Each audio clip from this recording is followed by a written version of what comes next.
Baik, selamat pagi buat teman-teman semua yang berdoa pagi hari ini. Hari ini kita mau dengar firman Tuhan. Saudaraku, kalau kita berdoa itu bukan sesuatu yang mudah bagi banyak orang ya. Mungkin bagi kita juga masih satu hal kegiatan yang harus perlu perjuangan. Tapi untuk sebagian orang lagi, dia sudah bisa menikmati ada di hadirat Tuhan, berdoa bersama-sama ya.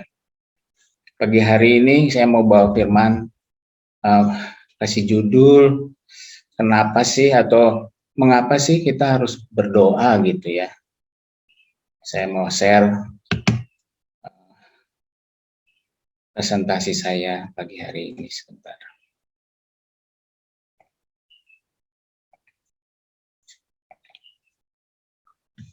Nah, saudaraku, judulnya adalah mengapa kita harus berdoa ya.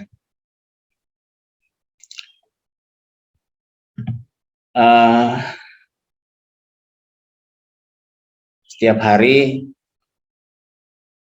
kita dengar firman Tuhan, dan mostly banyak dari pemberitaan firman Tuhan di pada waktu kita berdoa adalah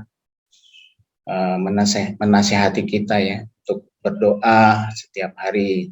Kita diberikan firman, kenapa kita harus berdoa? Apakah berdoa itu suatu perintah Tuhan atau undangan Tuhan? Tapi firman Tuhan itu adalah bilang pada kita suatu perintah ya. Jadi saudaraku, hari lepas hari kita diminta untuk berdoa, dinasihati oleh pembawa firman untuk berdoa. Setiap pagi kita dibagikan ayat-ayat firman Tuhan, kenapa kita harus berdoa. Dari semua yang saya perhatikan, ya ini mungkin di tempat lain ya. Mungkin juga tempat kita ada, kalau ada ya kita berubah, supaya kita sesuai dengan firman Tuhan. Ada yang merespon dengan memberi komitmen untuk setia, dan ada juga yang nggak terlalu merespon, bahkan meninggalkan doa itu karena ya mungkin dianya bosan ya, sepertinya masalahnya semakin berat aja, dia nggak melihat jawaban atas doanya itu, biasa-biasa aja ya tetap begini, atau jawabannya nggak sesuai dengan ekspektasi dia, sehingga dia doa dan tidak berdoa kayaknya sama aja gitu. Tapi buat kita yang berdoa hari ini atau yang mendengar firman Tuhan, kalau nanti disiarkan lewat YouTube, seharusnya dengan berdoa ini kita harusnya bisa melihat siapa Tuhan Yesus itu. Nggak hanya diperintahkan, selama ini mungkin kita dengar harus begini, tidak boleh begitu, jangan begini, jangan begitu. Tetapi di balik itu ada satu tokoh yang namanya Tuhan Yesus yang luar biasa itu, yang diberikan oleh Bapa di surga buat kita, sehingga orang yang mengalaminya bisa lihat, oh Yesus itu luar biasa buat hidup saya. Ya, saya dengar dari teman-teman yang kemarin mengalami COVID, Yesusnya luar biasa gitu. Saya aja yang nggak kena COVID ya, jangan ya, kita semua sehat gitu ya. Yesusnya luar biasa. Kita mendoakan negeri ini, kita diberikan negara yang aman karena Tuhan Yesus sayang dengan bangsa ini. Dan kalau kita orang yang bisa melihat dan merasakan siapa Yesus, harusnya kita dapat berbagi ya kepada orang lain, apa manfaatnya berdoa itu. Kita sadar bahwa kita semuanya punya pengalaman atau mengalami yang namanya pergumulan setiap hari. Setiap hari kita punya pergumulan, semuanya pasti. Saya setiap ketemu orang pasti, aduh bang, ada artinya dia punya pergumulan, dia perlu jawaban hidup. Kalau bertemu dengan Yesus, kita boleh bagikan, yuk kita doa. bahwa di dalam Yesus ada kelepasan, di dalam Yesus ada jawaban doa, dan dalam Yesus ada jaminan jawaban doa. Hari saudaraku, kita buka firman Tuhan dari Kolose 4 ayat 2 ya. Apa yang diperintahkan Tuhan sehingga kita harus follow, harus ikuti. Berdoa menjadi nafas kita gitu. Mari kita lihat firman Tuhannya di Kolose 4 ayat 2. Dia berkata demikian, saudaraku. Saya kasih banyak ya, jadi biar jadi paham gitu kenapa kita harus berdoa. Dibilang katanya kalau di FAI itu dikatakan jangan bosan berdoa, nantikanlah jawaban Allah. Dan jangan lupa mengucap syukur bila sudah menerima jawaban. Kalau terjemahan baru, bertekunlah dalam doa dan itu berjaga-jagalah sambil mengucap syukur. Hendaklah, kalau terjemahan lama, hendaklah kamu bertekun di dalam doa dan jagalah di dalam hal itu dengan mengucap syukur. Kalau bahasa Indonesia sehari-harinya berkata, hendaklah kalian berdoa dengan tekun dan siap siaga sambil mengucap syukur kepada Allah.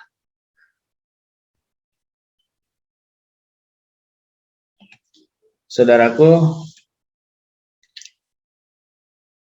berdoa itu adalah sesuatu aktivitas, kegiatan, di mana bisa aja membuat orang bosan ya.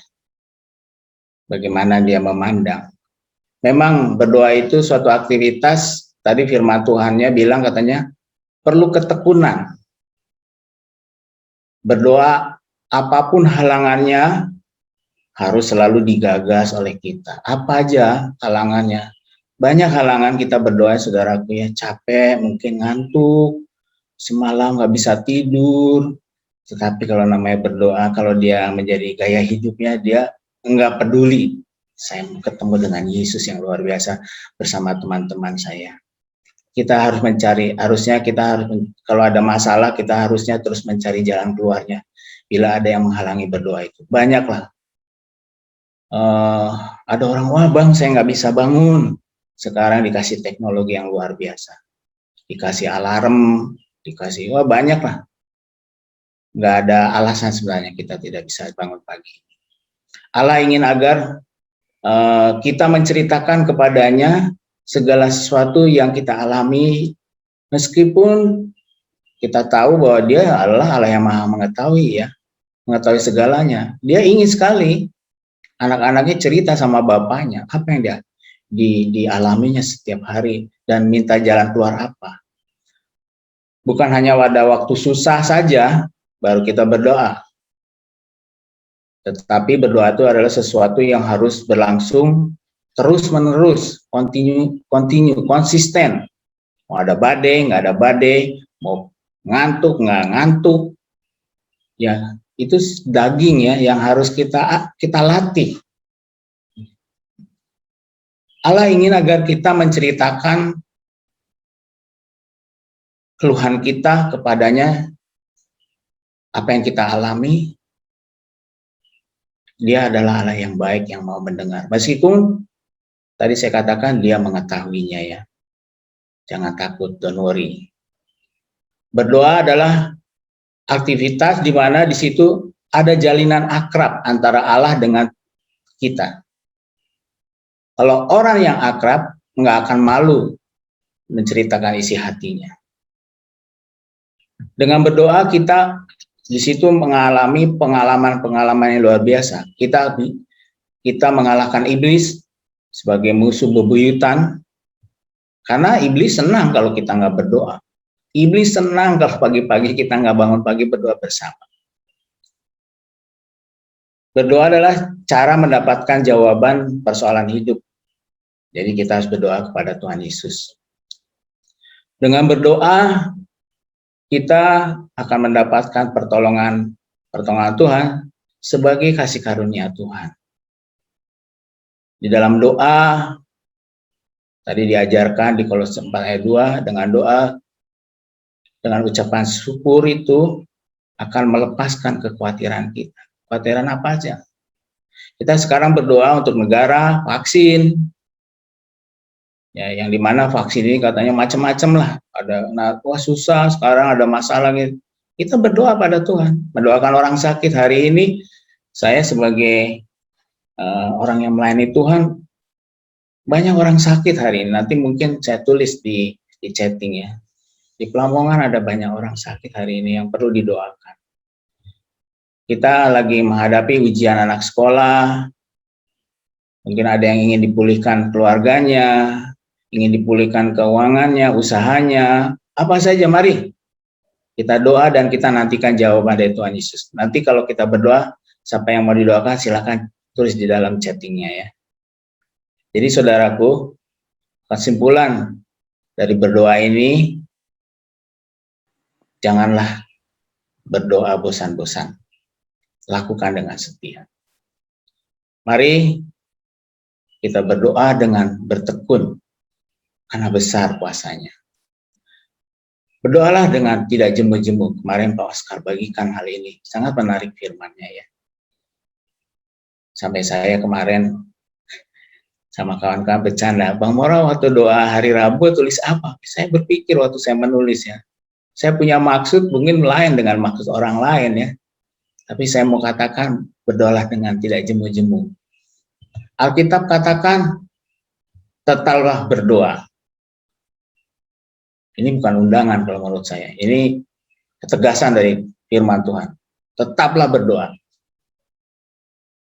Berdoa menjadi prioritas hidup. Jadi kalau prioritas apa saja dikerjakan. Apapun halangannya. Berdoa sesuailah dengan firman Tuhan. Berdoalah dengan jelas kepada Tuhan apa yang akan didoakan. Katakan. Berdoalah dengan iman. Berdoalah dalam nama Tuhan Yesus Kristus. Jadi saudaraku, saya mau bagikan lagi apa yang kita harus lakukan bila kita berdoa adalah dengan seperti ini saudara. Jangan bosan-bosan berdoa. Kata firman Tuhan di Kolose 4 ayat 2. Nantikanlah jawaban Allah. Dan jangan lupa mengucap syukur bila sudah menerima jawaban. Mari saudara kita berdoa.